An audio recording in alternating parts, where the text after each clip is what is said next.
Welcome everybody to the first episode of Cantrips and Coffee. I'm incredibly excited to be here tonight. If you don't know who we are, my name is Ruin Ortega, and I'm joined with my co-host, Cade. Cade, say hello to the lovely people. Hi, this is our first time doing an intro. We're winging it. Yeah, we have no idea what we're doing right now, and that's okay, because you gotta start somewhere. Yeah. On this episode, we're going to be playing some Call of Cthulhu. Ruin is going to be our keeper, and we're joined by a couple of our friends who are going to introduce themselves in the actual episode. Super excited to get going with this. We love tabletop games, and if you do as well, this is the place to be to find out which one you should play next. So stay tuned for our review in the next episode, where this episode we are just going to be playing through the quick start scenario, The Haunting by Chaosium. The review that you are going to get this episode, however, is from our coffee of the day. So the coffee part of our Cantrips and Coffee is where we take a different coffee, we take turns picking one, we both try it out, and then we talk about how much we liked it. This week, or episode, our coffee was chosen by Ruin. And what are we drinking again? We are drinking Rocket Fuel by Beans. Now, Beans is a local coffee place in Wetaskiwin, Alberta. They are a little bistro. They have their own little dining area, and they're really nice and quaint. And they roast their own beans in-house, and that's what we got tonight. Cade, how would you describe those beans? So Rocket Fuel specifically is really interesting. When I brought it home, I opened it up and my wife gave a smell to it, and her first reaction was like, whew, that's real strong. And when you drink it, that's the note that you get up front. It's a really intense, almost bitter first note.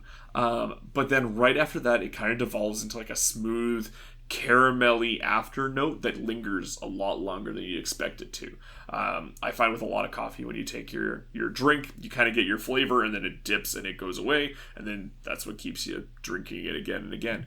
Whereas Rocket Fuel, the aftertaste really stayed with me a long time, and it was, again, like a kind of a buttery, caramelly note. It was very smooth on the back end. I know exactly what you're talking about. When it first hits you, that Rocket Fuel is going to be straight to the moon, but you come down that nice soft landing. You know what I'm saying? That was awful.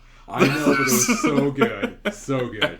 Yeah, I really liked Rocket Fuel. I would definitely buy another. And you know what? I think we're going to rate it. And our rating system is Elder Gods. And so I would give this a 4.5 out of 5 Elder. I think I'd probably give it a 3.5 out of 5 Elder Gods. I'm docking it a little bit for that first initial upfront taste. That's a little bit much for, I think, some people who are newer coffee drinkers.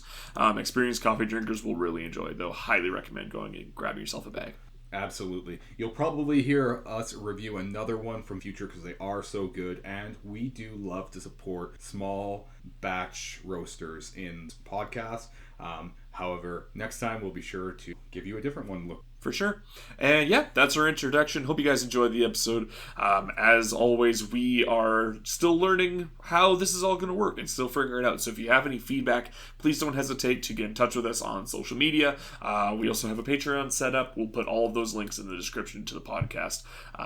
But yeah, if you have any feedback, anything that you think we could do to improve, don't hesitate to let us know. We would love to hear from you. But for now, pour yourself a cup of the hot stuff and settle in for the first episode of Cantrips and Coffee.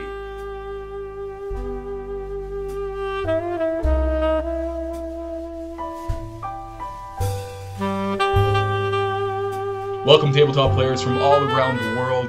My name is Ruin Ortega, and tonight I am your keeper of arcane lore. That's right, we're playing Chaosium's Call of Cthulhu tabletop role-playing game. And joining me tonight is my co-host, as always, Cade. Hi, I'm going to be playing grizzled old PI, Bob. And then I also have two other investigators of the unknown with Jaden. Hi, I am Big Earl. He's big and ugly. Solves problems with his fists. And lastly, Jody playing... Matthew Hawkins, investigative journalist, looking for some mafia stories in Boston. And if you're new to our program, like everybody else, because it's our first episode, basically our format is super simple. We are going to be playing the quick start scenario provided by Chaosium for free. Following that, our next episode, we'll do an overview and rating scale of whether you should buy this or whether you should. without further ado, we are going to get into our... Before we get too far in, it has to be noted for anybody who's listening that we are clearly new at this because Ruin Ortega keeps looking into the camera despite the fact this is an audio platform and he doesn't need to make eye contact with any viewers. It's practicing for the live stream. Yeah. I just want this to be a video format, and I'm protesting against everybody. But Ruin, I have a face for radio. Thank you. Okay, all right. So, investigators of the unknown. It's early morning, and you're having coffee at your usual cafe in Boston. When the chime of a bell above the door jingles, you glance up out of curiosity to see a face that you've been avoiding for a few days. It's the haughty visage of one Mr. Stephen Knott, the landlord of your struggling detective agency and the detective agency of your friends. He quickly surveys the room, finds you, and gives an upward nod as if finding the exact person he was looking for. With that, he walks determinedly towards you, sitting down quite promptly. So, here we are, Bob. You know, it's funny. You don't have enough money to pay your rent, and that I see you here probably every day, coffee and toast. Seems to me you're a little bit behind, aren't you? To be fair, do you know how much rent is? Do you know how much coffee and toast costs? I'm a man, not an animal. You know what? It ain't my problem. The problem is that you owe me a lot of money. You're behind by 2 months. 2 months rent. Yeah, but you know we're good for it. We've been here for how long? You know that we're gonna pay you, so why don't you just get off our case? Yeah, okay. Well, tell you what. I got something that'll clear things up. You know, clear all the air between us.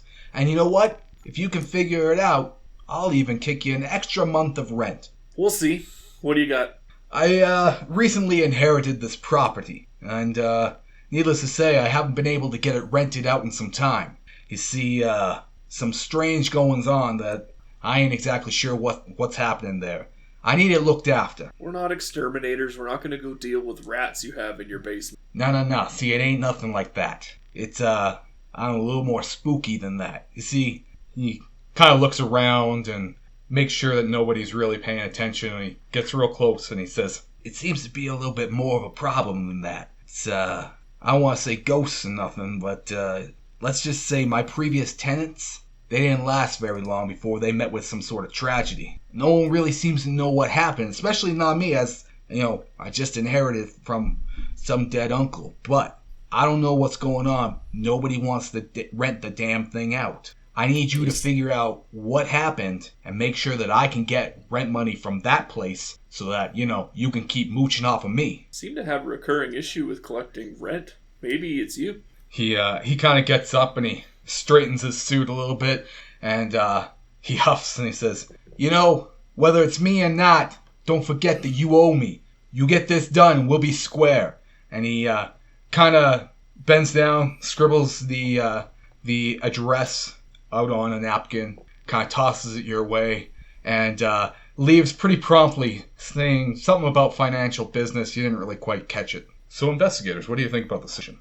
I think Yeah, sounds a little superstitious for old guy in the 20s. With the address, is it familiar? Do we know approximately where it is? Heard of any previous cases in that area? It's not something that you personally have heard of. You would definitely know where to find it. It's not like it's an obscure address. It seems like it's an older neighborhood. One that would have previously been used, especially during wartime. As a journalist, would I have had knowledge of the tragedy? Would we have done any coverage? Can I make a roll on that? Yeah, I think because this is part of your background knowledge, you could probably use an education roll. Okay. 42 out of 60, a regular success. Okay, so just to do a little explanation, with the Chaosium system, using the basic role-playing system, rather, there are 3 levels of success: a regular, which means that you rolled under your current value, a hard, which is half of that value, or an extreme, which is 1/5 of that value. So based on your regular success, you would know that you've heard from the past that there were some kind of different stories coming out of that area about multiple families having some tragedy there in quick succession. More than that, you wouldn't know, but you do know that the newspaper probably wrote some stories on it, and the local newspaper is the Boston. Okay. Well, then I would just pipe up a little bit, saying like, hey, he says there's only one house he knows of that's had a tragedy down there. We've heard of quite a few, actually, so might be superstitious, but I think you might be onto something. All right. Well, I mean, if we're going to get essentially 3 months of rent for it, that's the biggest score we've had in a while. Can't hurt to go check it out. Yeah, No. that'll hold me over until the book sign and check comes in. Maybe we'll get one of the shirts about it. Hey, we could only hope. Make it big in Hollywood. And I mean, I don't need to say this, but we haven't really had any clients knocking around, so we could probably do this for the best of They it. always seem to just go to the police, don't they? Weird. I don't. You can't trust the cops. Yeah. I think it's because they work for free. Could be wrong, though. Nah, Yeah. that could be it. All right. All right. All right, so what's our travel options here? Do we have a PI mobile? It looks just like the Ghostbusters, like eco van. Do you guys get your own theme song? Who are you gonna call? Not Bob. For copyright reasons, we can't actually start humming that, but, you know.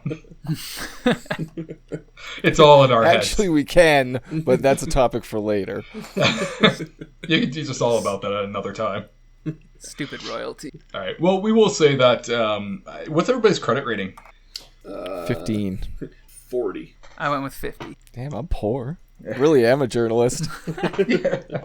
Well, Jaden, based on your previous background with boxing and, you know, winning a few rounds, yeah, you managed to score yourself a modest vehicle at a 50 credit rating, which, Nice. you know, is what affords you your luxury or your poverty, such as in the case of Matthew.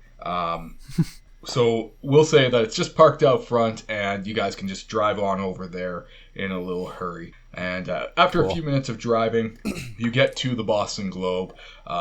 Matthew, you would be familiar with that and probably walk right in, and you would see Dolores Humphrey, secretary, sitting at her desk. An old, kind of, you know, time-aged. That's a terrible description. You would see Dolores Humphrey. Time-aged. You Ravaged by don't the say. sands of time. Yeah. She's actually just a zombie, okay? This is your first encounter. I'm going to need you guys for sanity. Yeah. Not the jerky woman. In a few minutes, you guys drive to the Boston Globe. And Matthew, with your previous experience as a journalist, you would know Dolores Humphreys, the secretary, sitting at the front desk. She is an older woman, distinguished of 75, and you're known for a penchant for, you know, being maybe a little flirty with her.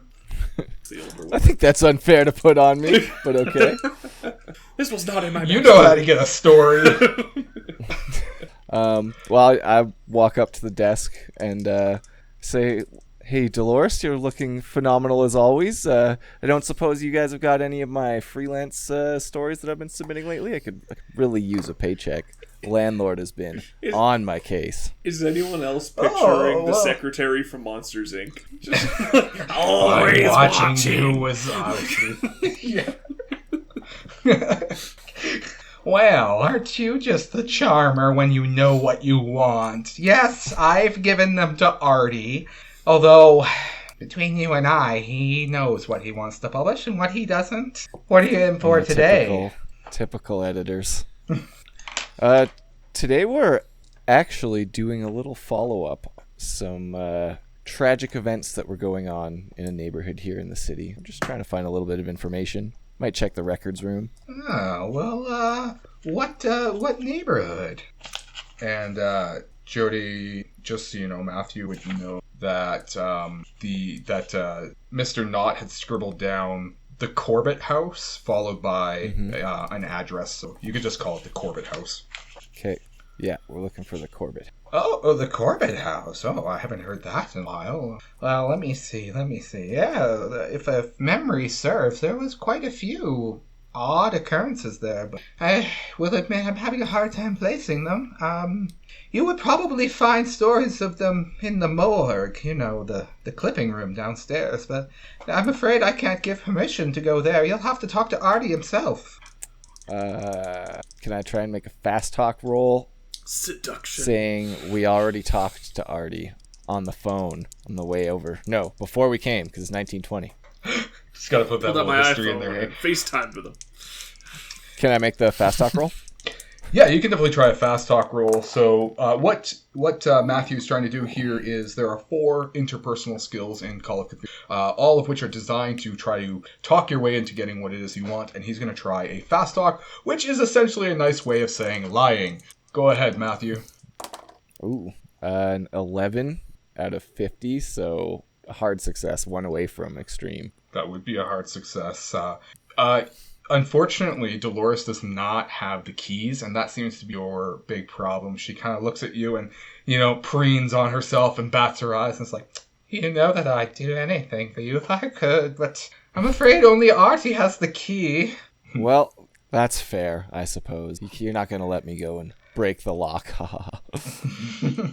So she looks at you. She says, "I'll just go and get him right away, and you can deal with him yourself." And she gets off or gets up and scuffles her way over, and she comes back after a couple minutes with an overly pompous looking man, around your age, but definitely with an air of I'm better than you, and red curly hair, and kind of speckled with a very lean figure.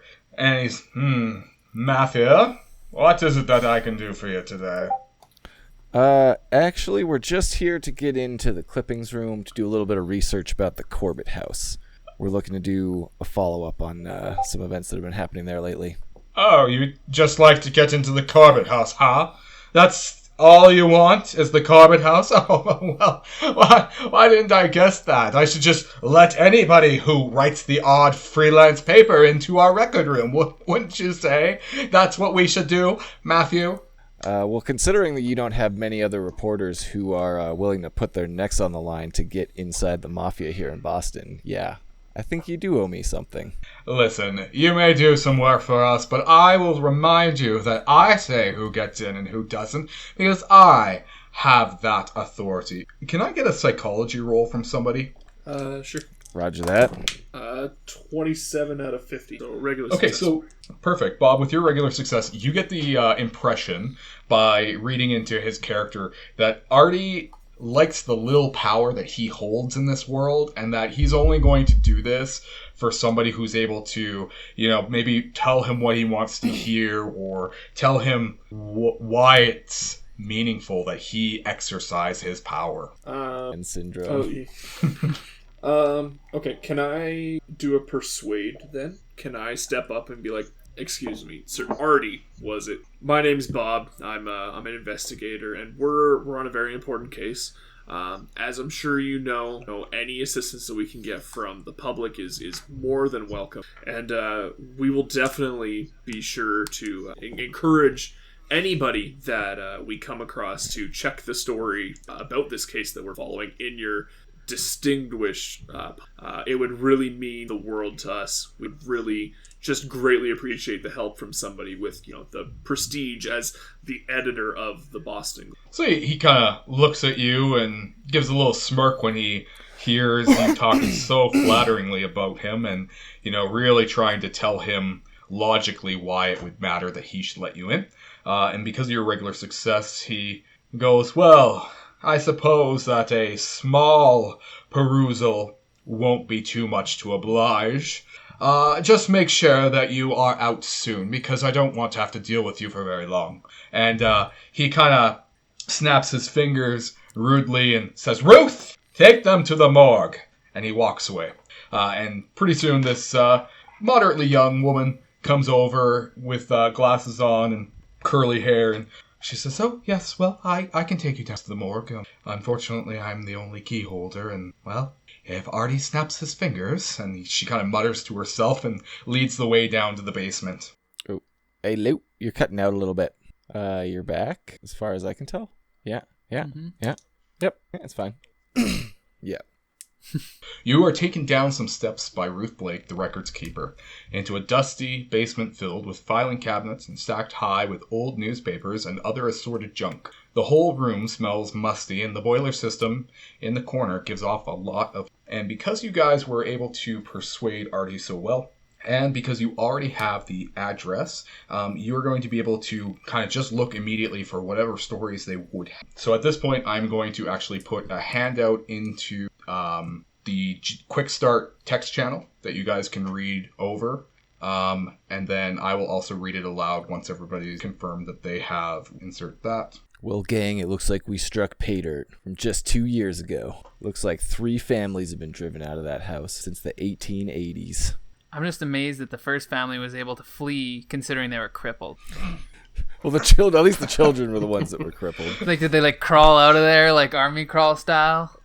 That's a pretty dark statement, though. At least the children won. The Macarios. Does that last name ring any bells? I can't remember if I actually mentioned it, but that would be the old town. Oh, okay. But again, I actually can't remember if Mr. Knott had, so I apologize. Okay. All right, everybody's done reading it? Yep. All right, so I'm just going to narrate that part of it. You find an unpublished story from the Boston Globe in 1918. It begins, 1918 feature story, never published. It states that in 1880, a family of French immigrants moved into the house but fled after a series of violent accidents left the family crippled. Oh my gosh. I'm sorry, guys. This is all practice for when we go back to school next week. You find an unpublished story from the Boston Globe dated 1918. It states that in 1880, a family of French immigrants moved into a house but fled after a series of violent accidents left the parents dead and 3 children crippled. The house long stood vacant. In 1909, another family moved in and immediately fell prey to illness. In 1914, the oldest brother went mad and killed himself with a kitchen knife, and the heartbroken family moved out. In 1918, a third family, the Macarios, rented the house, but they left almost immediately after they all became ill at the same time. And that's what you find. Damn. Yeah. So that's the only basic literature that we have on the place. Mm-hmm. Okay. That's all that you would be able to find from here. Why don't you guys give me... What about with a successful library use check? I would allow that. Yeah, you could try that. Fail.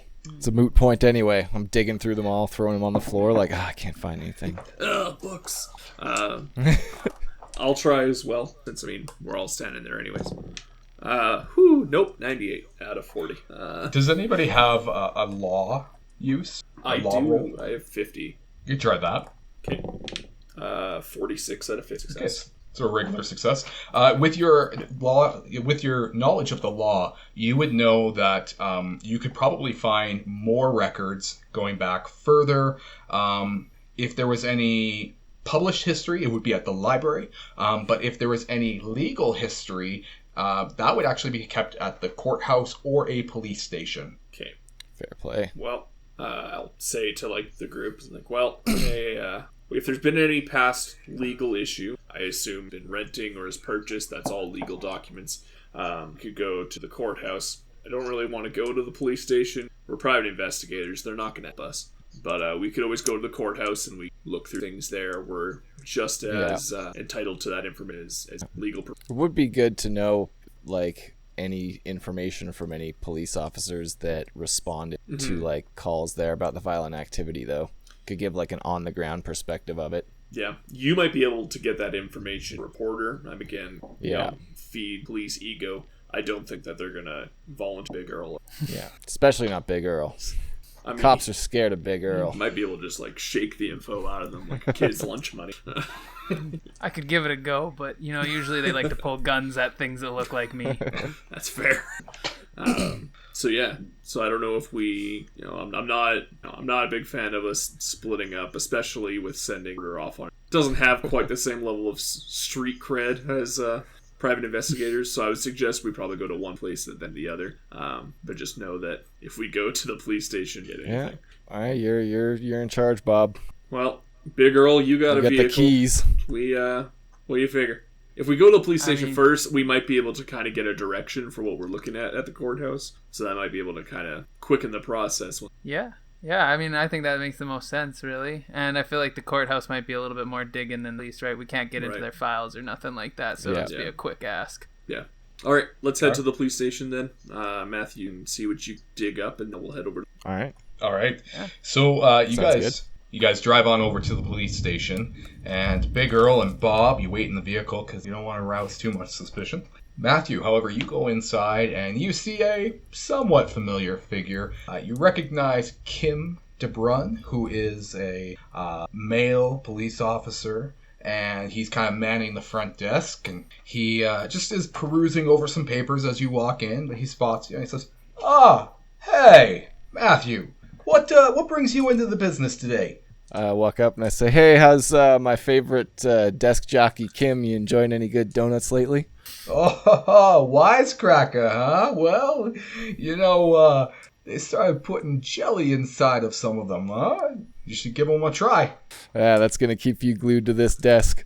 Actually, I was just here on business. I know you've always been good to me, helping me talk to the officers that respond to some of these situations out here so we can get stuff on the front page in the morning. We're actually doing, can I do a fast talk roll to make it look like I'm here, like, officially? Well, tell you what, I want you to do one thing first, and that is let me know, what is your credit rating? 15. 15. Okay, so here's the thing. In Call of Cthulhu, credit rating often acts as an indicator of whether people would want to actually deal with you. Remember that in this world, money and appearance are power, and so if you have a lot of money, people like you a lot more. Unfortunately, despite the fact that you know Kim, you don't have a very high credit, and this guy happens to be a professional. So based on that, he doesn't want to willingly give you the information, so I think, yes, you would better do some sort of roll. That's why I wanted to do a fast talk roll. Absolutely. Can I spend 2 points of luck to make it a normal success?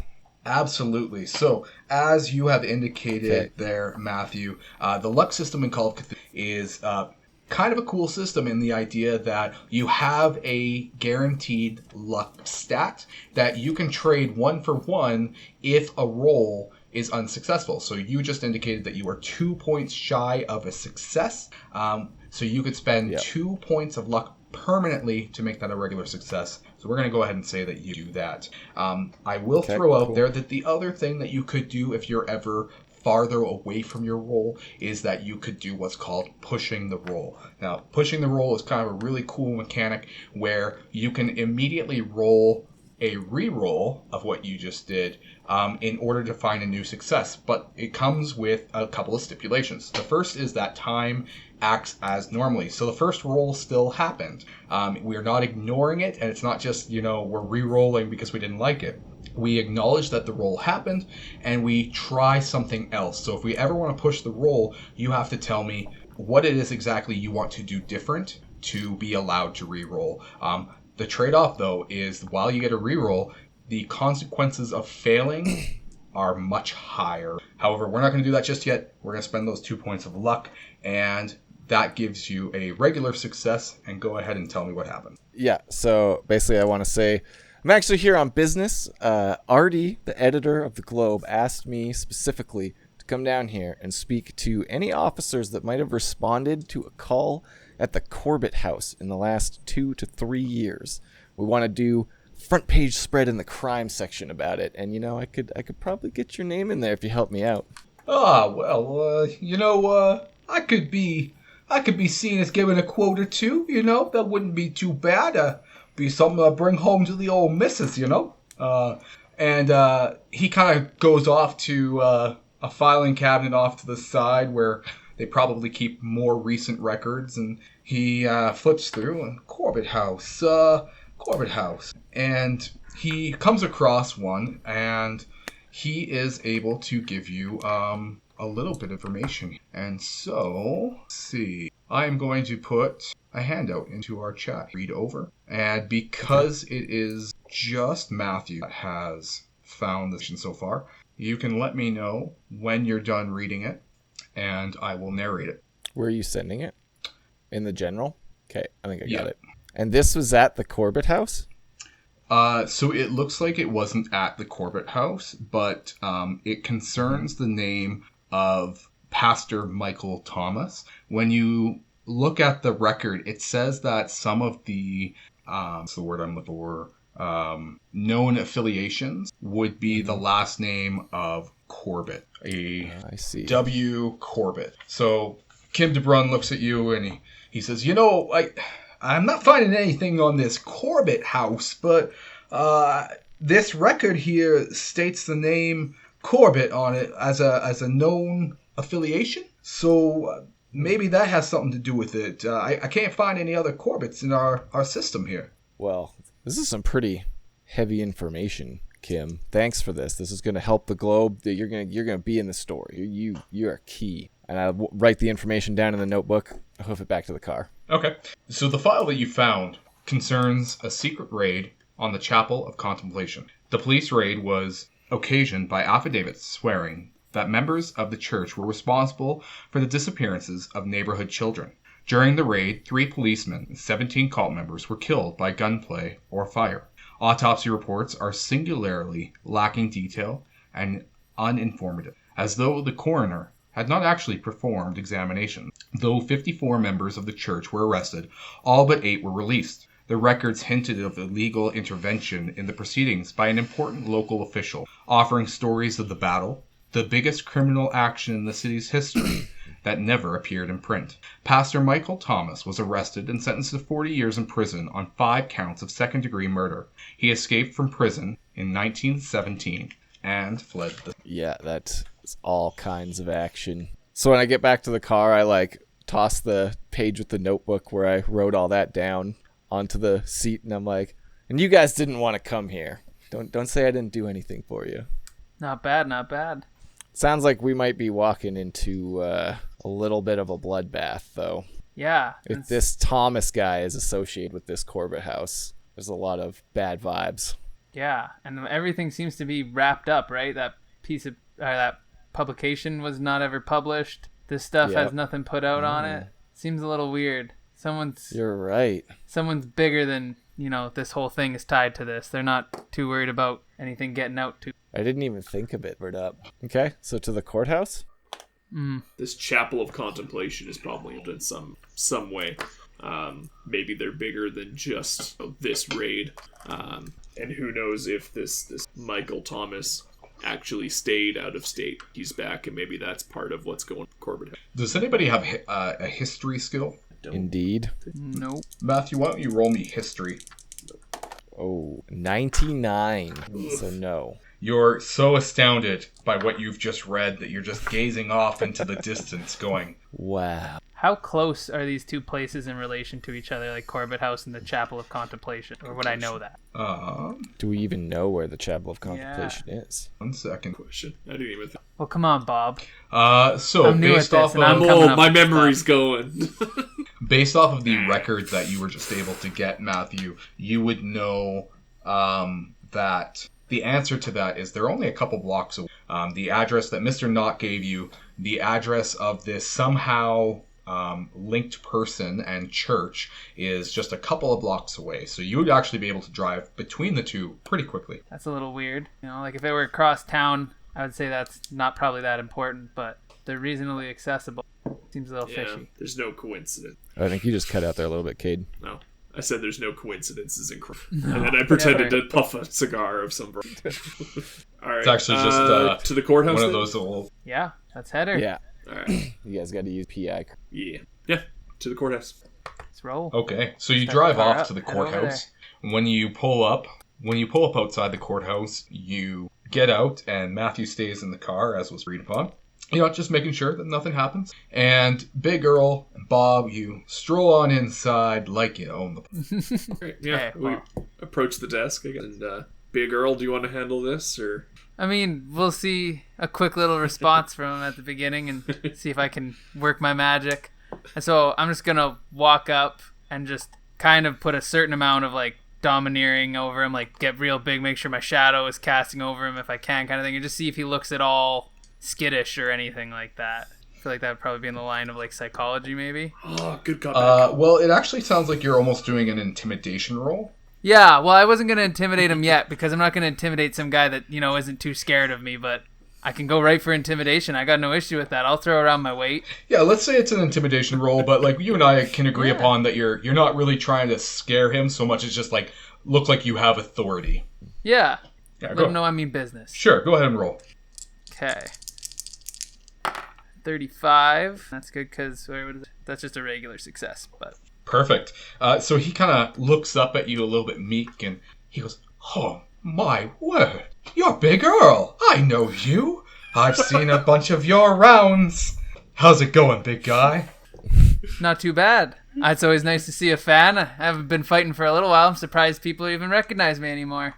Well, I remember going with my older brothers to some of your bouts, and oh boy, always made me wish that I was kind of a big burly man like you. Well, you eat your meals right, and sometimes it works out. What can I do for you? Can we make a eat your Wheaties joke at this point? Yeah. I don't know when Wheaties came out. Sounds old. Yeah.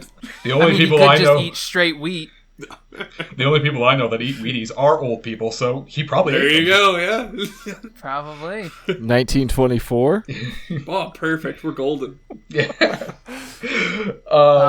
Well, yeah. I think that if he's a fan, I could probably wrangle him in with a little bit of charm and such. Yeah, sure. Not anything particular, but I guess we're just looking around for some stuff on the Corbett house. You got any information or anywhere I can actually get a little access, sneak me in for the good old shows? Corbett House. Oh, well, let me see. Sure. I think I have something. And he kind of bustles off to the back for a few moments, and he comes back and he presents you a document. Unfortunately, though, it's the same document that they had at the police station, being that they would have pretty interconnected files. It looks like a copy was made by hand, obviously, but he says, unfortunately, this is the only thing that I could find. You might find more either at the Hall of Records or the library. Sounds good. Well, I appreciate your help as much as it was, and I'll keep an eye out for you at any other fights if you still go. I don't run around in them anymore, but I do like to, put a little money on them. Oh, well, I definitely don't tell my roommates about that, but, I'll be sure to show up someday, I'm sure. Okay, I'll just walk by Bob and say, kind of a dead end. Nothing new. Well, wasn't going to hurt trying. Nope. Yeah, head back out to the car. And then I'll let him know about just the two other potential leads that we got of the library and the Hall of Records. Seemed like he was a pretty straightforward dude, and if there's anything to be found, we could find some more stuff there if we need. Yeah. Well, It'd be interesting to see it. The library's probably not going to have too much more, just because of publications, and with it being fairly recent stuff, I feel like the Globe probably would have had anything that was published. Hall of Records might be a lead, or we can just head straight to the house, boots to the ground, start. The only thing the only thing I kind of think the Hall of Records could be interesting for is to see if there's any paper trail to this Michael Thomas guy, more concrete. But also, you're right, we could just go boots on the ground. We know to be careful.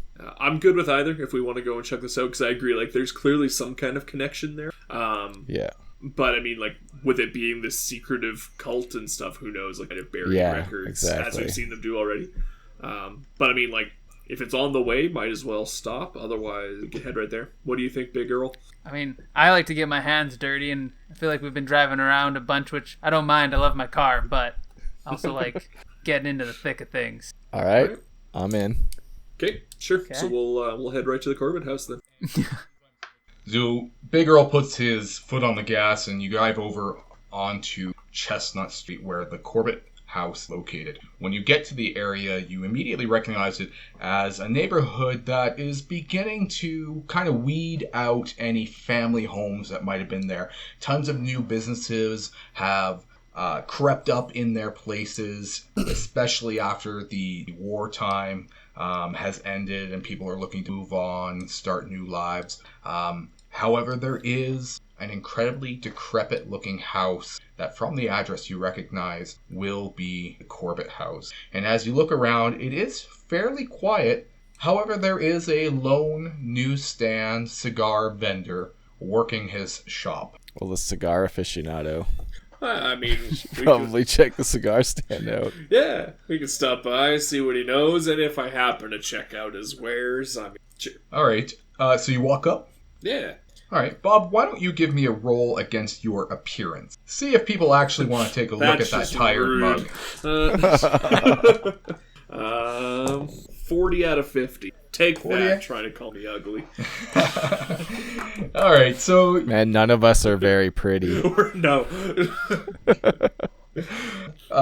they haven't quite invented grooming for men yet. It's just the old haggard look. That's how everybody dresses. My beard goes to my knees. I got my pomade, my Dapper Dan. Yeah. A little pocket comb that kind of looks like a switchblade. All right, so as you walk up to the stall, you see an older gentleman wearing one of those little traditional caps, kind of look you up and down and kind of nods like, all right, I'll stick around for this. And he says, sir, how can I help you on this fine evening?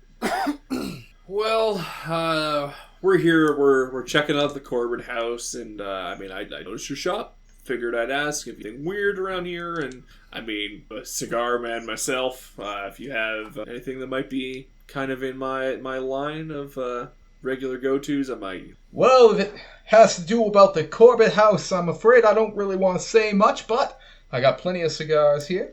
You can have a look around and see if something fits your flavors there. What do you mean you don't really want to talk about? He kind of takes a moment to survey you a little bit seriously, and he leans down on one elbow, kind of looks up and down the neighborhood, and he says, well, I hate to say it, but not many folks around here like talking about the Corbett house. Too many weird things have happened there. Weird like the mafia? Weird like what you hear on the radio? You wish that the mafia was like... What we're talking is...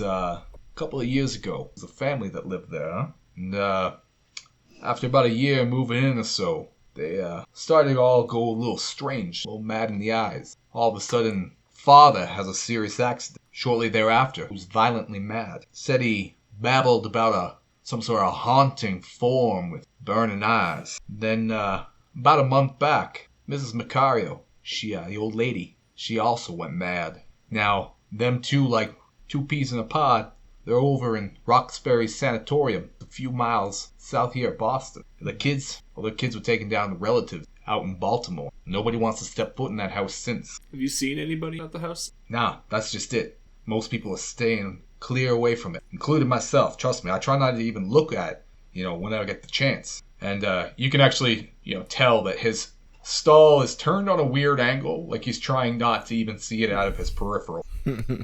All right. Out of sight, out of mind. All right. Well, thanks for the information, and I'll buy a cigar. Had his time wasted. Can I do sleight of hand to place a mirror in his vision so he has to look at the house?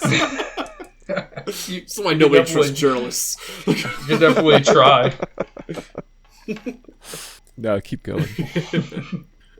All right. So I'll pay for my cigar, and hey, thank you. It was difficult. Yeah. Well, like I said, most people stay away, and if I were you, I'd probably do the same. And he kind of picks up the few coins you laid down, nods in your direction, and kind of goes to stocking magazines and things like that. Okay, so I'll come back over to Earl and Matthew and kind of explain the story he said about how it wasn't sick in the head, and kind of the history. Everyone's kind of afraid of it. Mentioned that the parents are up in asylum upstate. That might be worth checking with them, or at least with their doctors, and see what's going on with them. Other than that, he didn't seem to know much. Yeah. Would we reasonably be able to find a telephone? Yeah, would it be a payphone? I mean, I feel like just as general knowledge, because we're in Boston. Yeah, general knowledge. There would probably be at least a business nearby that you would be able to borrow their phone. There's a chance we could just phone the asylum. Yeah, that might be worth checking into before we head in. Well, and the nice thing about the 1920s is all the phones would have an operator standing by at all moments, so you could probably have them look up the phone number if you were nice enough. That's right, we could. Yeah. Right. Why doesn't everybody give me just a general Give me a knowledge roll. Yeah. Which is just intelligence? That would be your education. Okay. For the record, the telephone booth was invented. Nice. I got 12 out of 60, which would be extreme success. Perfect. Yeah, same. 48 out of 70. Perfect. So we'll go with Matthew's roll as it's at the extreme level. Matthew, you would not only know that telephone booths were invented, like Kate has. However, you would also know where the nearest one would be, and you kind of just walk over a block or so, and you find the nearest one. Yeah. And you pick up the receiver, speak into it to the operator. You hear, "Operator." Hello, yes. Looking to be transferred to the upstate mental asylum for the criminally insane. Oh, well, I'm sure somebody would come pick you up if that's what you're looking for. No, don't even make that joke, please, operator. I'm actually looking to talk to reception or some kind of a doctor there. We're actually private investigators. We are. It's official business. We're looking to talk to somebody there. Hold, please. And you can hear it kind of go towards connecting, and within a moment you hear, "Roxbury Sanitarium, how can I help you?" Hi, yes. This is. Can I do a fast talk again? Yeah, go for it. Okay. Regular success on a fast talk. Yes, this is Matthew Hawkins with the Boston Globe. I'm calling on official business. Seeing if I could talk to the doctor of the Macarios. I believe they are patients there. Oh, well, yes, I can probably connect you to Dr. Wilmore. 1 second, please. You kind of get put on hold. You can hear some, shuffling of papers and running around. Clearly they don't have a super fancy system at this time. As a reminder, though, make sure you guys are checking the little box next to your skills whenever you do one successfully, because that, at the end of the game, will be how we level. I'll explain that when we get there. Oh, yeah. And a couple moments later, without fail, you hear, "Yes, this is Dr. Moore. How can I help you?" Hello, doctor. Yes, my name is Matthew Hawkins with the Boston Globe. I'm actually working on a story about the events that happened at the Corbett House. And I was wondering if you would be willing to be a professional source for this story. I'm just looking for some character references about the Macarios, and if you've been able to find out anything else that went on in the house, because there's really not much testimony out here for the record. Well, I'm sure, as you know, that patient records are of the utmost secrecy. Can't exactly be giving information out willy-nilly. Are you family? You said you're from the newspaper? Why exactly should I be giving this information to a journalist? Oh, well, I mean, it's really in the public interest, It's an up-and-coming neighborhood. There's lots of children there. I think families really have the right to know what's going on there and what might have transpired. And, you want to be on the right side of history, Dr. Wilmore. I really think I'm going to need a persuade roll from this. You're talking about families being safe. You're really trying to appeal to his sensibility. Pull out all the Roger stops. that. I have bad persuade. I failed persuade. Okay, would you like to try pushing the roll? Perhaps somebody else could push it in your stead. Yeah. What's that? I said perhaps somebody else could push it in your stead. Maybe they'll grab the phone from you and take over. That could be good, because I'm a fast talker. I'm not a persuader. You hear me start going way overboard on this spiel about how good it is for everyone. Well, this guy's gonna it up. Oh, sorry. Edit that one out. Wilmore's on the other side, just rolling his eyes, come on. All right. So I'll grab the phone. Hello, Dr. Wilmore. My name is Robert. I'm a private investigator. We've been having some issues in the neighborhood. There's some pretty shady activity going. Honestly, we're just trying to get as much information as we can, try to keep everybody. I know this sounds really sketchy and weird, but if you have them as patients, you probably know the history of the house and of the neighborhood, and the raid that happened around there, and people are just worried. So we're just trying to make sure we follow any lead that we can, try to keep the neighborhood as safe as possible. We'd really appreciate any. I'm going to actually I'm going to employ what is called a bonus die here, even though you're pushing the roll. And the reason why I want to do this is because you mentioned being a PI and kind of everything that's gone on. You've shown that you know a little bit of history about what's happened there. So I'm going to allow you to push this roll with a bonus die, allowing you to roll your d10s twice as an advantage. Okay. Okay. I rolled a 52 and a 58 out of 50. Out of 70, so it makes no difference. So regular success. Regular success.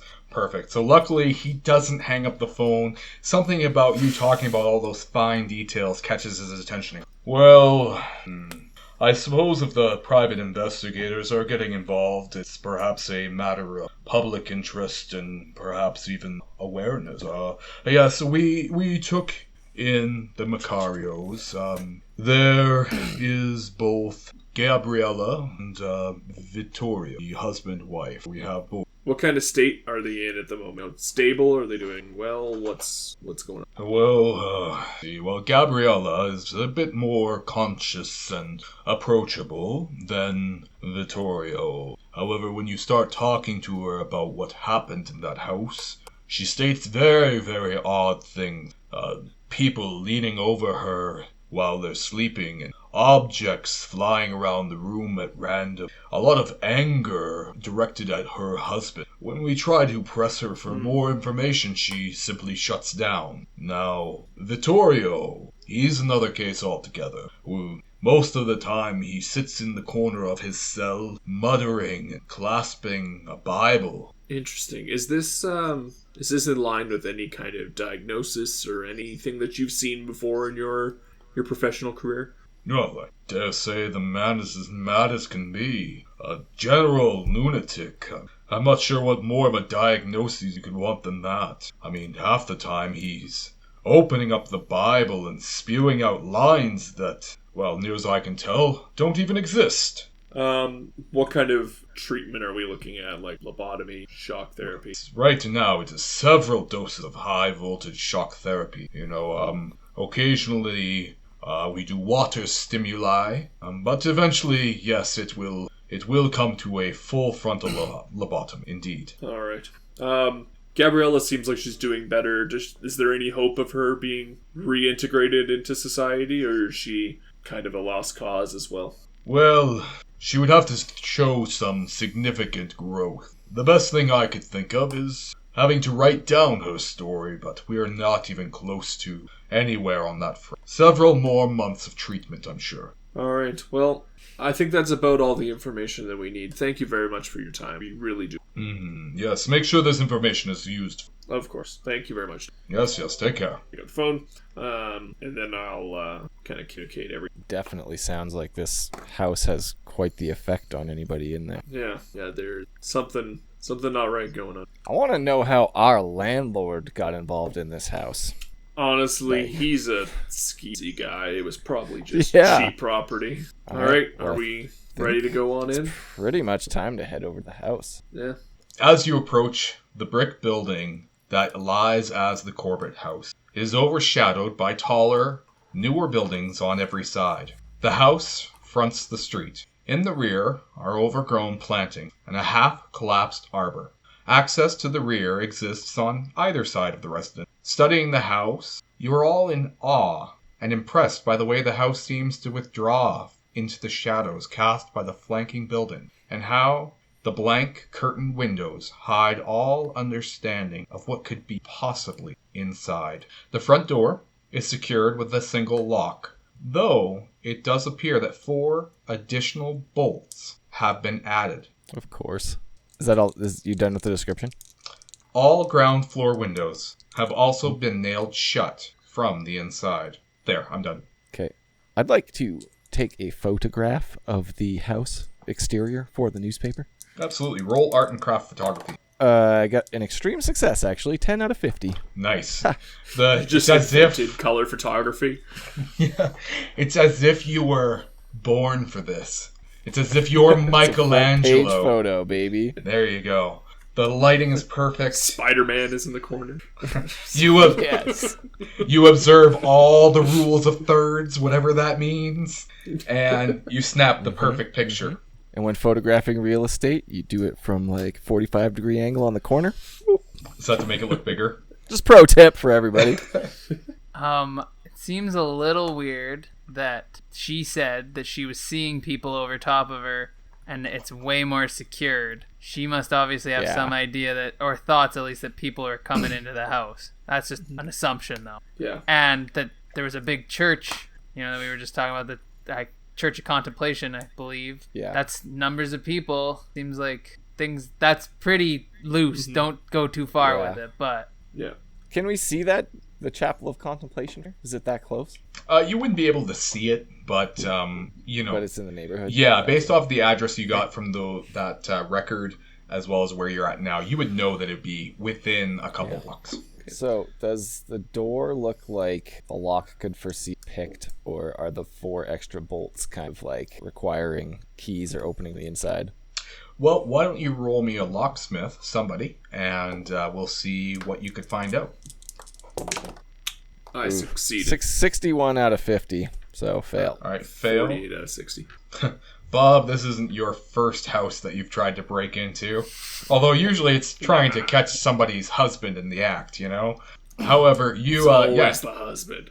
you very easily not only observe this lock, which curiously enough, you see that the bolts that have been added are actually fairly new. However, you also easily unlock the door. It looks like the bolts are not locked, just the lock on the bottom. Amateur. All right. Well, forward, I guess. Open the door. All right. I'm going to need you to make a POW roll. You've been possessed. All right. Well, when you walk into the ground floor, you are presented with a fairly regular, smaller home. From what you can tell by walking in, it has been abandoned for a little while. There are 3 doors to your left, and there are 3 doors to your right, as well as 2 staircases at the end of the hall, one going up. Can I spot hidden? Sure. What are you trying to find through your spot hidden? Just kind of looking at the house and seeing if there's any doors that kind of look like they've been used more often, or if there's anything strange about this like front landing area, doors that are boarded up, that kind, anything that's kind of out of the ordinary beyond just like it's a house. Fair enough. Yeah. Go ahead and roll. 29 out of 60, so that'd be a hard. Perfect. So you notice a couple things. The first is that you notice that most of the doors are kind of closed, like they haven't been used very recently. 2 doors that pique your interest would be we'll call it room 1, off to your left, the first door immediately to your left, but also room 4, which is what we will call the first door immediately to your right. Okay. And why do they stand out? The doors are open to them as if they've been left ajar, almost like maybe somebody's been using them more recently. Okay. Or is a jar? No, it's a door. It's like, have you guys ever heard the Billy Corgan make the really bad Smashing Pumpkins joke? Yeah. Okay, yeah. When is an album not an album? That's what that was. When it's a door. Okay. All right. Yeah. So start with door number 1. Like a Price is Right joke about 60 years too early. When you open up the door, you see a room that is filled with boxes and junk, such as rusted water tanks and old bicycles. At the right end of the room is a cupboard, curiously boarded shut. Check out the cupboard and see if we pry it open. Hey, Big Earl, you need to tear these boards off the cupboard. Yeah. Big Earl, you Just want go to make try a and strength rip roll? the doors right off. Yeah. What roll is that, you said? Give me a strength roll. Ugh, easy. No problem. Just because he's old doesn't mean he didn't keep the muscles. Okay, well, it was still just a regular success, but, he's a little tired. He hasn't stretched. Gotta warm up the muscles. Hammies are tense. Alright, well, you managed to pry some of these boards off, and inside you find 3 very dusty volumes. They appear to be diaries, and they're titled W. Corbett Esquire. Ooh, Esquire. It's fancy. Okay, side note, does anyone actually know what Esquire means when it's like part of your name? I looked means it up. You are capable of practicing law. Yeah, I looked this up like the other day, and it's either that you're capable It's of like you're a practicing... lawyer. Like you can practice law, but you're not like a full-fledged lawyer. Pretty much, I think, is the gist of it, right? Yeah, and then so that's like primarily the British use of that word. But then when people came to the States, a lot of people just like started misappropriating it to say that they were somebody of worth. So like it could be that this guy practiced law, or it could be that he just was full of himself. Just so they originally it was like a paralegal, and now it's the same way that we use it, where you just want to sound fancy. Yeah, Esquire. That's fantastic. Okay. Big Earl. What do they say? Yeah, what are the diaries? Is there anything interesting in those diaries there? so Big Earl will just hand that off to the readers. He ain't none of them fancy book learning. So you guys kind of just like flip through them a little bit. You recognize that it would require a lot of reading, probably a few days worth, to really get a good look at it. But curiously enough, several times you come across the phrase "call forth the opener of ways," but it's a lot of mumbo jumbo that, like I said, you wouldn't be able to read through in just like right now. Can I flip to a random page and make a luck roll? What's your intention? I want to flip to the page with the exact information that I want to know regarding this guy. His and intention why he went crazy. is to make the keeper's life as difficult as possible right now. Sure, give me a luck roll. You can easily say no. No, let's try it. Just a normal success. So you flip open to a page, and you see the word vampire, and that's probably the only real Weird. word that you truly recognize. Can you? The rest is just like crazy scribbles. Yeah, it's like a curious combination of like mad ramblings that like you can't make heads or tails of, and what seems to be like folklore. Gotcha. Yeah. Can you repeat that phrase that kept popping up? Call forth the what? Sorry. The opener of ways. You know, we made fun of the landlord, but there doesn't seem much sane about this whole situation yet. Yeah, no. Yeah. All right. Okay, well, let's check out the next doors. Yeah. Do we want to work our way Sure, around do you the wanna room, check or do out we want to room go 4? to? Sure. All right. So you go across the hall and open up the door that you had noticed had previously been used as well. This room contains a fair amount of conventional furnishings. A radio, couch, stuffed chairs, and shelves laden with trinkets. You can't help but notice, though, that there's an unusual quantity of crosses and images of the Virgin Mary and other Catholic artifacts. Okay. So, I saw the word vampire in there. I want to roll history here. 25 normal success. Would I know enough about vampires that I would feel inclined to pick up one of those crosses? Yes, I believe so. Okay. Well, I would like to stuff one of those in my pocket. Absolutely, go for it. I'm feeling paranoid. Can I spot hidden in this room to see if there's anything in particular that stands out as being like having been used a fair amount, or something that stands out as being like of importance? Yeah, go for it. Nope. 81 out of 60. Oh no. You almost get this like hesitant feeling about looking any further. Indeed. And as the three of you go to leave this room, everybody roll listen. That's not good. Oh, my hearing is going. Oh, I just barely succeeded. 59 out of 60. From up above, you hear the floor creak, and it sounds as if it's coming up and a little bit further down the hall. I reach into my shirt, pull out my pilot's .38 caliber revolver and the cross. I say, I got this. So, I was not kidding when I said that my hearing is going. I did not hear that. My listen is 20. Okay, well then I put my hand over my lips shh, and I point up like I'm hearing something up top. Okay. I have also You guys just- head And I move upstairs? to the stairs. Yeah, I move towards them. I don't quite go up them, but I want to see if I can peer up and around the corner. Okay. I'm also just realizing that I did not bring. As you peer up the stairs, you can see nothing out of the ordinary. Nothing's moving around. You can't see anything. It looks fairly vacant. But you see what appears to be the floor that holds the bedroom of the house. How many bedrooms are Are there? they all closed? As you get a little bit closer, you can see that yes, all the doors are closed. There are 3 fairly similar in size bedrooms, and a bathroom closest to the stairwell. Can you describe the layout a little bit for me? Sorry, No, that's right. It is fairly rectangular. Looking on this floor, really, you just have like a hallway on the far side of the, like where you go up the stairs. There's a hallway straight down, and then just on the left side of all of that is immediately the bathroom, and then 3 bedrooms closed off by door on the left side, all in a row. I think check the closest door, because if I heard something walking up there, I'm not going to go past anything without checking it. Basic rules of room clearing. Fair enough.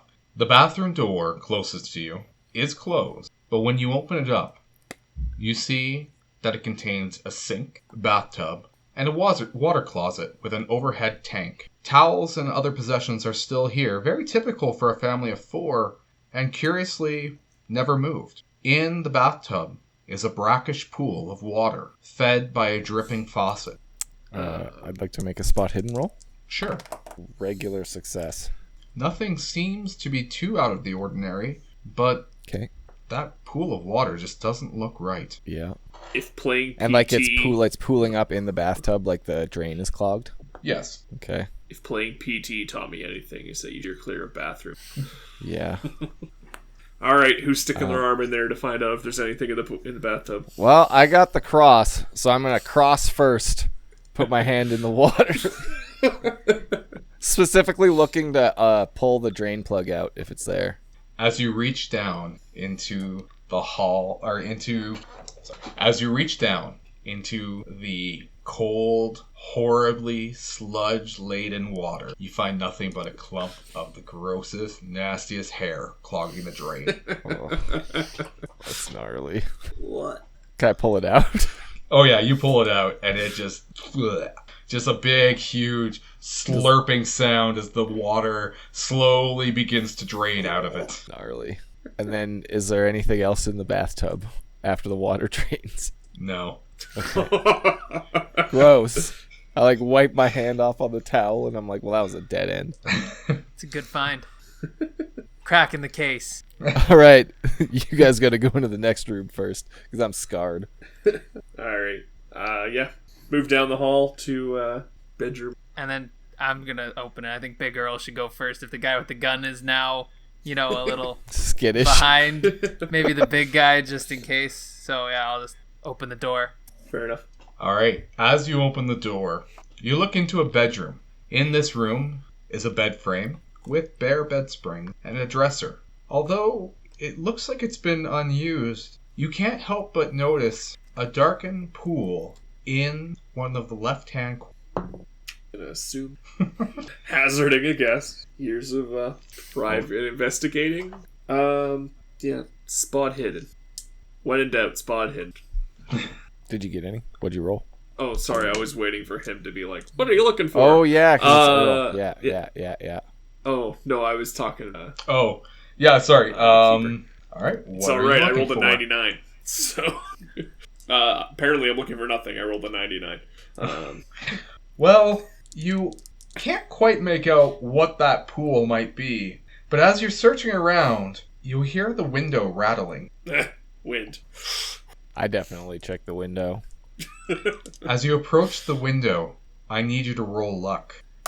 Uh-oh. You hear what begins as a slow tapping, which turns into a furiously paced rattling and shaking and vibrating, and all of a sudden, you hear a scraping against the floor as the bed comes sailing towards you, crashing into you. And I'm going to need you to roll 1d6. 6? As the bed comes flying across the room, you're thrown through the window, getting struck by broken glass before you crumple to the ground, taking 8 points of damage. 8? Oh man. Yeah, I just took some. Have you taken a major wound, which is half or more of your health points? I went from health is con and size divided by 10, right? Correct. Yeah, so I have 2 HP left. So I need you to strike the major wound. Check off major wound. And adjust your health points. Yeah. Now, I'm going to need somebody to race down there and help him. Sure, you do first aid, otherwise he will fall unconscious. And if you can't get there in one round, he will have to roll Constitution. However, Bob and Big Earl, seeing this bed, touched by nobody, go flying across the room, you're going to need to roll Sanity. Extreme success. You are going to lose... Yeah, I bet. Bob, you're going to lose 1 point of Sanity. Big Earl? I got a hard success. I got 22 out of 50. You will also lose 1 point of sanity. And for a second, Big Earl, as strong as you might be, you kind of huddle towards the ground as you are so frightened by what you have just seen. Bob, you give a little girlish squeak, like a mouse. However, Just like that. each of you is going to need to go and try to help your friend. I'm like half mangled. I'm on the ground outside, Yeah. right? Yeah. Half mangled on the ground outside in shock, like bleeding from the ear, trying to like light a cigarette, but the cigarette's broken. Like, oh God, it hurts so much. I realize I don't know I am a cut man back in the day, so I do know a little bit about first aid if I can get to him. Well, I think I think you should be able to just fine as long as furniture flies at you. Why don't we just do a dexterity roll to see if you get there right away? Okay. Sounds good. Good. That is a hard success. 10 out of... Or 30, I mean. Okay, so we can say that you get there right away. So I made it. Perfect. However, I will, according to the rules, I do actually have to have Matthew make a con roll to see whether he stays conscious or not. Dun, dun, dun, dun. Hard success. So you do... He's super conscious. You're like hyper aware, light that cigarette, and as your friends come up to you, would either one of them like to roll first aid to try and restore a singular hit point to you? Yeah. I mean, we both better try. My first aid sucks. Mine's not bad. I got 50, so I mean, I'll give her a go for sure. Yeah, I did good. I got a hard success. 23 out of 50. Nice. Perfect. Good, because I got 91 out of 30. Perfect. So Earl puts a splint on my arm, but then Bob I just cut it re-breaks off. it in another spot. Don't worry, the arm is secure. I'll put it in my backpack. The cigar that he's smoking while he's standing there falls and burns you. Take it. Gotta cauterize the wound there, son. All right.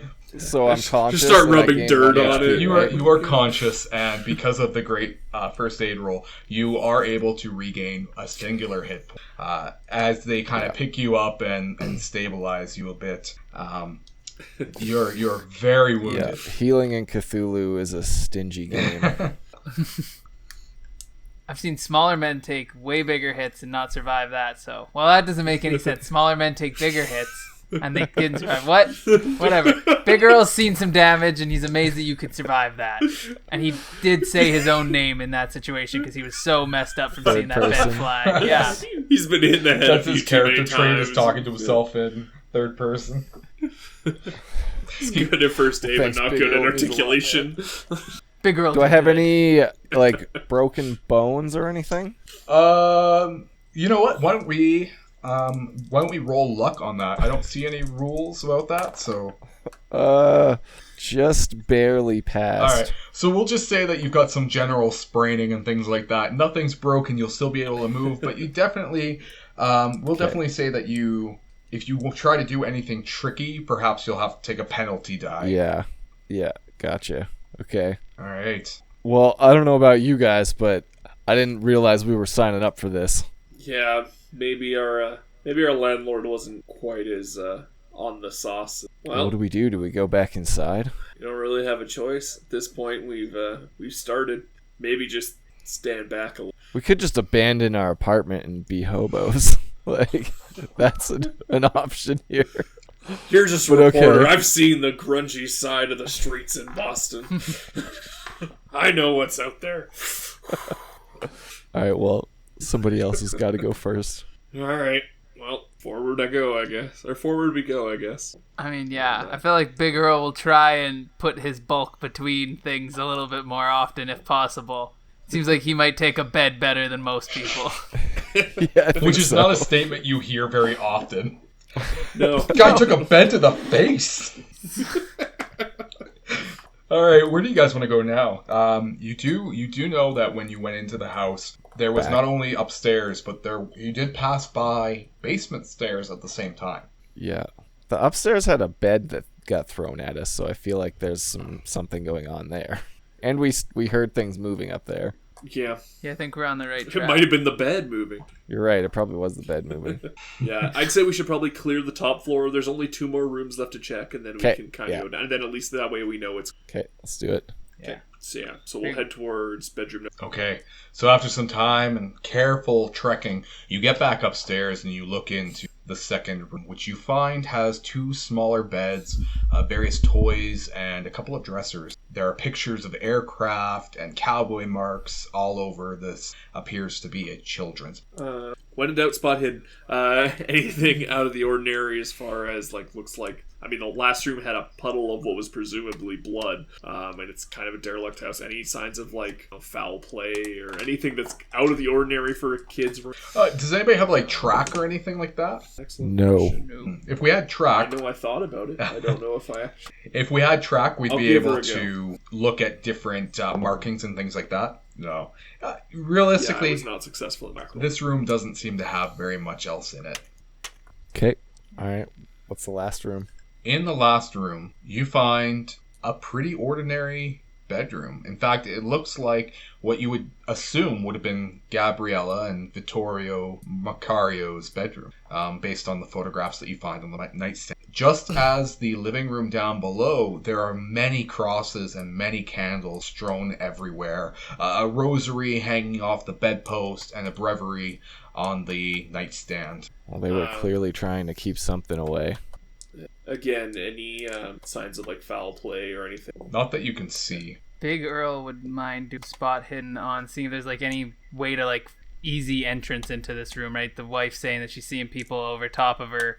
It'd be interesting to know if anyone could actually just get in here, right? We're on a 2nd floor, so it's a bit of a fall, but if you can survive falling out of it, maybe people can get up to it easy. Yeah, and if it's an old stone house, you can maybe see if there's rock climb up the ceiling. Okay, it kind of... you just go It's poke only my a head out. story. Yeah. It sounds to me as if you're trying to really kind of get a layout, the almost architecture of the house and the ground. You know what? I would allow you to make just a general intelligence roll. Ooh, sounds good. He'll try and piece his brains together. They're a little bit scattered usually, but he's not bad. That is a extreme success, 3 out of 50. Perfect. Nice. Yeah, you notice that these windows as well look like they wouldn't be easy to get to. They kind of have that overhang style of house looking out to the front at this point, where you wouldn't really see much of a way to get in, unless they had a really tall ladder or something like that. It's not something that most people would attempt. And if anyone did, it probably would have been seen and maybe a little bit more notable, potentially. Absolutely. Yeah. So if anyone's trying to get in, they would want to be a lot sneaky. Absolutely. Well, it seems like there's only one way to go. Down Earl- into the creepy basement. Earl's going to grab a cross. Oh, actually, no, he'll grab the rosary because he seems that thing's a little interesting. After seeing that bed, he's not really a biblical man, but he might be now. All right. As you descend to the main floor and look down the staircase to the basement, you notice curiously that just like the front door, the door at the bottom has 3 bolts, but these bolts can only be opened from this side, from the ground floor side of the house. The stairs look like they're in poor repair, and although you try to flick on the lights, nothing turns on. Are we able I'm gonna to light. see- I'm gonna light my lighter for light. See if I can see anything. Yeah, I would allow you to. Why don't what specifically are you looking at? Well, I just if the light can't turn on, it's pitch black. Yes. You're kind of looking down the stairs right now. Yeah. Oh, okay. Just want to make sure that we're not walking into any flying beds. There's If a I can bed see just anything crouched moving, on the is there any stairs scurry waiting. back when I flick the fire on. No, nothing on the stairway. You do get the sense that Okay. perhaps the stairs are a little bit rickety. Gotcha. Okay, well, I pass my lighter to Big Earl, and I pat him, like, affectionately on the back and step behind him. If a guy with big in his name can make it down the stairs, it's probably safe for the rest of us. Yeah.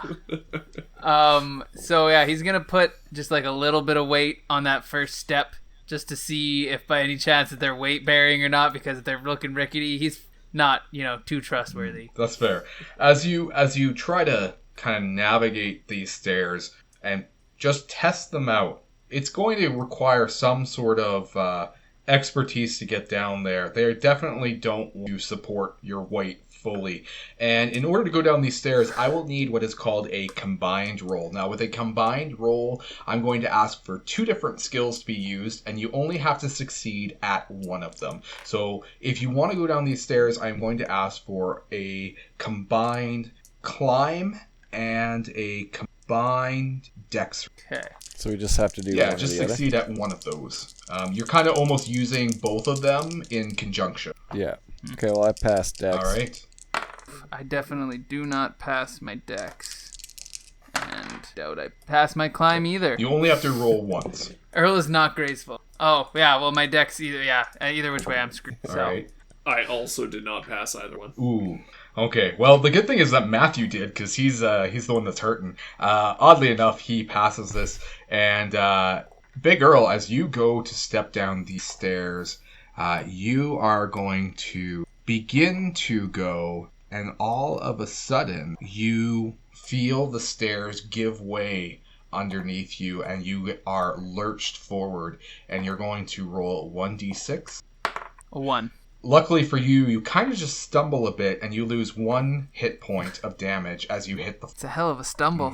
You push the door open on your way. Bob, you also weren't expecting it to be as in disrepair as it is. Please roll 1d6. 1 as well.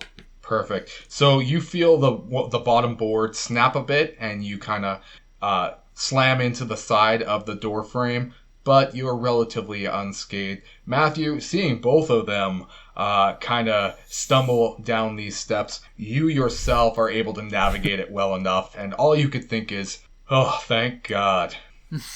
Yeah. And as you all look around you, you are in a basement that appears to be littered with clutter, cans, dumpster, refuse, different boxes and things like that. And there does appear to be a room off to the right, but it's a fairly small area. Okay, I pick the other 2 up off of the floor and tell them to dust themselves off. And I point at the door. Is the door open? It is. Can we see anything? Is there light coming from the door? Or There's no hear anything? There's no light. When you look inside, I know I can't hear anything. you see what appears to be an old storage bin, perhaps one time for a coal chute, but the coal chute has been nailed firmly shut. Okay. And as you guys stand inside the main room looking in, can I get everybody to make a spot hidden? Yeah, I did not succeed. Failure. I failed as well with 69. Nice. You guys are all looking amongst... You're all looking amongst the scattered possessions in the bottom, or in the basement rather, and as you're looking around, you begin to see all sorts of different just garbage, as if somebody was just hoarding different materials around. However, I need everybody to roll luck. God, so bad. Oh, but I got it. Passed. Now, okay, 0 and 0 is not 0. It's 100, isn't it? That, my Yeah. sir, Sure is. that, my good Well- fine fellow, is what we call a fumble, a critical failure. And as It means you're... I have 100% luck, right? I'm super lucky. As you are looking through all this material, suddenly, out of the corner of your eye, you see a knife fly through the air and stab you in the calf. Jeez. Doing roll a good. d4. 4. It's going to deal you 6 points of damage as it impales you in the calf. That's nice. So that'll be your wound, Philippe. All right. None. Yes. And as you take the major wound, you are going to fall to the ground. And I'm going to need you to make a constitution. Extreme success. Yes. Perfect. You howl out in pain. However, you manage to stay conscious. Do you go to grab the knife? Probably, yeah, just out of, like, instinct. Sure. I don't feel like my first aid training applies to me. You're not supposed to pull it out. I know you're not, but in the instant. Perfect. I'm going to do what's called an opposed roll here, which means you're going to roll your strength to grab the knife versus whatever is causing this to happen. So go ahead and roll. The knife's desire to stay in my leg. 76 out of 50. Ooh. So as you go to reach for the knife, all of a sudden it withdraws through from the air and begins to dance around in front of you, threatening to slash again. And this is where we have now entered a small amount of combat here. So what is everybody's dexterity order? Because that's going to determine who gets to act first. You got 70 I'm and a 60. gun. 50. Big Earl, you're 60. Bob is 50, and Matthew is 70. So, Matthew, you are going to go first. You see this knife floating through the air, dancing around. How do you respond? Shoot. I either want to shoot a bunch of shots at what's holding the knife or throw the cross at it. I think I'm going to start off with trying to shoot it. Okay. You can roll your So firearms. that would be the panic reaction. Regular All right. on just one shot. As you lift your firearm and you squeeze the trigger, you see the bullet whiz through the air, seemingly hitting nothing. That's kind of what I thought. Okay, who's got the next action? That should Big be Earl. Earl. Punch the knife. Now, Yeah, well, what else am I supposed to do? sorry, there is one thing that I've forgotten here, guys. We have to do a sanity check. So everybody roll sanity. Pass. Pass. Fail. Everybody who passes take Actually- 1 sanity damage. And Big Earl, for your failure, you're going to roll a d4. Okay. 1. All right, so you also lose 1. That was an incredibly lucky roll. You all feel this haunting This guy having presence. luck. You all feel this haunting presence loom over you as this knife is threatening to stab you all unendingly. All right, back to Yeah. I feel like punching a knife seems like a really stupid thing to do. So, like, my only try other and option grab is it. to, yeah, like, I feel like I gotta grab Sure. it and just, like, try and control where it's floating around at least a little Sure, bit. so it sounds like you're trying to do what's As called... someone, Go ahead, Kate. as someone with self-defense training, it's all bad ideas. Yeah. There's no good ideas with the Yeah. knife. Unless you have a gun. So it sounds like what you're trying to do, Big Earl, is a maneuver, and this is going to be the same skill as your fighting brawl. And so with Okay, yeah, good. except for instead of dealing damage, you're going to specifically try to grab the knife. So you can go ahead and roll fighting brawl. Sounds good. Okay. Oh, are you kidding me? 89, yeah, he's over 70, so I'm definitely a failure on that one. Ooh. Well, And he's good at fighting, but not grappling, apparently. luckily for you, Not a lot of knives in boxing fights. whatever this thing is has decided to just dance out of your way and flourish through the air. And it is going to be Bob's turn. Since I'm like still on the ground with a knife wound in my calf, Mm-hmm. I'm just gonna like hold the knife wound to like put pressure on and just kind of like try to skirt away and have an arm up to like defend myself. Sure. Just to kind of like prepare in case it takes another attack at Sure. me. So there are no hard, fast rules against movement and things like that. So would you like to move out of the way as well as perform first aid on yourself? I mean, my first aid really sucks. But yeah, I'll give it a go. It's not like I'm gonna make it worse. I'm not gonna jab my finger inside. You the find a wound or needle on the something. ground and stab yourself more. Yeah, I decided to plug the wound with my scar. But yeah, just kind of like stop the bleeding as much as I can while just kind of like creating some distance, defending myself. Sure, roll first aid. Hey, extreme success. Hey, whoa, actually, you get, I believe you get a better roll on that. Let me just double check the rules here and see what happened. Okay, so it doesn't actually really say that you get any sort of added bonus for this. So we'll let it be right now. You can get 1 health point back. And that is your turn. So whatever this thing is going to try to move next. It seems to be moving a little bit more slowly. And it is going to lash out at Big Earl because he was the last one to attempt something. And he is going to slash at you. Sounds good. So you have 2 options here. Slashing. You can fight back, which in your case might be to try to grab the knife. Or you could try to dodge. Now, with Call of Cthulhu, with combat, if you tie and you're attacking or maneuvering back, the person who attacked first always gets the advantage on that, so they would succeed. If you try to dodge and you tie, you automatically win. So it's kind of up to you. It's a risk-reward situation. Yeah. Big Earl's all about the risks. You don't ever win anything without taking a licking every now and again. So he's going to try and just, wrestle that knife back again. No time for dodging. All right, go for it. Oh, man. 93. Definitely failed again. He is bad at fighting this knife. And unfortunately, this thing has gotten an extreme success. So I am going to need you to roll 1d4. Okay. 3. You are going to take 10 hit points, and I believe you're going to need to roll major wound. Yep, major wound. I got 1 life kicking around. And why don't you roll me a Constitution roll to see if you remain conscious? He might go down. He's an old man in those ways.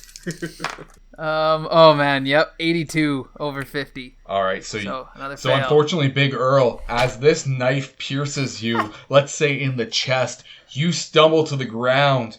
You don't know how you've ever been brought to your knees by a stronger opponent, and you pass out. And we are going to go back to, well, it would appear that we're going to go back to Matthew. Yeah. So we're in a bad spot here. In a desperate plea, I raised the cross up at this thing and I yelled, "The power of Christ compels you!" And I try hit it with the cross. Okay. What part are you trying to hit? Are you just madly swinging at the air or at the knife specifically? Okay. What I could see where if something would be holding it, that general vicinity. Okay, so at the handle thing? Okay. Yeah. So why don't you roll me brawl again? Normal success. All right, let's see what happens. Well, luckily it went to slash at you, and as you kind of madly swing in the air, your hands kind of grasp at the hilt, and you manage to hold it in your hands. And knife. It's struggling, but you're firmly holding it. And there's no additional effects. And it appears that for now you're safe. Oh, the knife's not moving anymore? Well, it's kind of vibrating a bit, but it doesn't have enough power to actually strike you. Okay, interesting. I have a cheeky plan to potentially run upstairs and throw this thing into one of the rooms and lock the door. Because then it can't get to us in theory. I don't know. I'm just gonna hold on to it for right now, and we got to pick up Earl off the floor. All right. Yeah. Can I do a saving roll on Earl? Yeah, you can roll first aid. I was not successful. You just punch him in the face. My first aid's awful. 53 out of 30. All right. You aren't able to rouse him any. I could get one more person to try, or Big Earl could try to roll Constitution to see if he wakes up. I'll try, but I have a possessed knife in my hand. You also have a lighter. Just cauterize the wound. How would wake him up? Yeah. Normal success. All right. So you wake him up.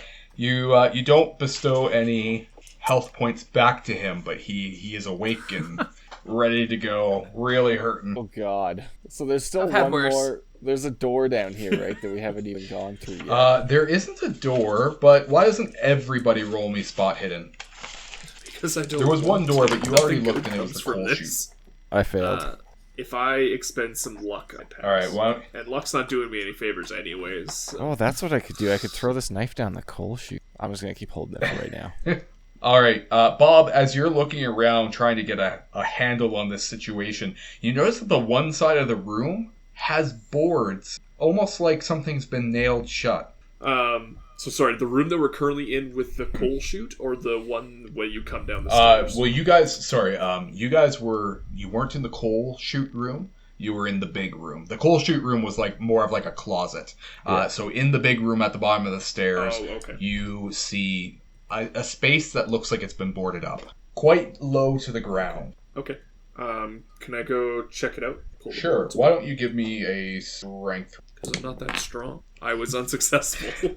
If somebody wanted to help you, I could give you a bonus die on that. All right. Big Earl, give him a hand.